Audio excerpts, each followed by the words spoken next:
நம்ம Ashwin sweets and snacks export பண்றதுக்கு 7373041434 மற்றும் www.ashwinsweets.com கான்டாக்ட் பண்ணுங்க.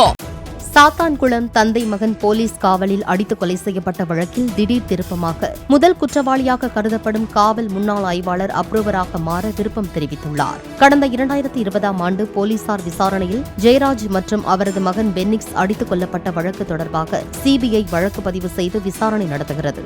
வழக்கில் அப்போதைய சாத்தான்குளம் ஆய்வாளர் ஸ்ரீதர், உதவி ஆய்வாளர்கள் ரகு கணேஷ், பாலகிருஷ்ணன் உட்பட 10 காவலர்கள் கைது செய்யப்பட்டனர். இந்த வழக்கில் தொடர்புடைய அனைவரும் மதுரை மத்திய சிறையில் அடைக்கப்பட்டுள்ளனர். இந்நிலையில் வழக்கில் முதல் நபராக குற்றம் சாட்டப்பட்ட முன்னாள் ஆய்வாளர் ஸ்ரீதர் அப்ரூவராக மாறுவதாக மதுரை மாவட்ட நீதிமன்றத்தில் மனு தாக்கல் செய்துள்ளார். அதில் அரசு தரப்பு சாட்சியாகி அனைத்து காவலர்கள் செய்த செயல்களை சொல்ல விரும்புவதாக அவர் குறிப்பிட்டுள்ளார்.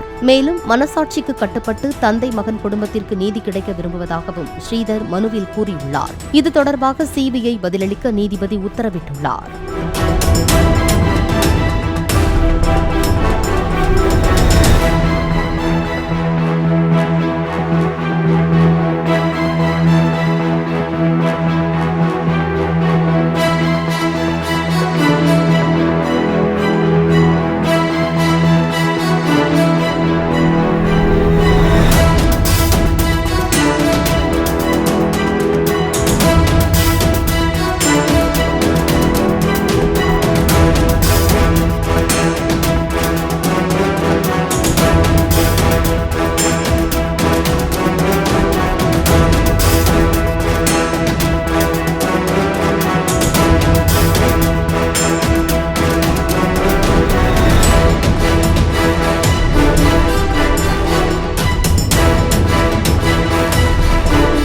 நம்ம Ashwin sweets and snacks export பண்றதுக்கு 7373041434 மற்றும் www.ashwinsweets.com கான்டாக்ட் பண்ணுங்க.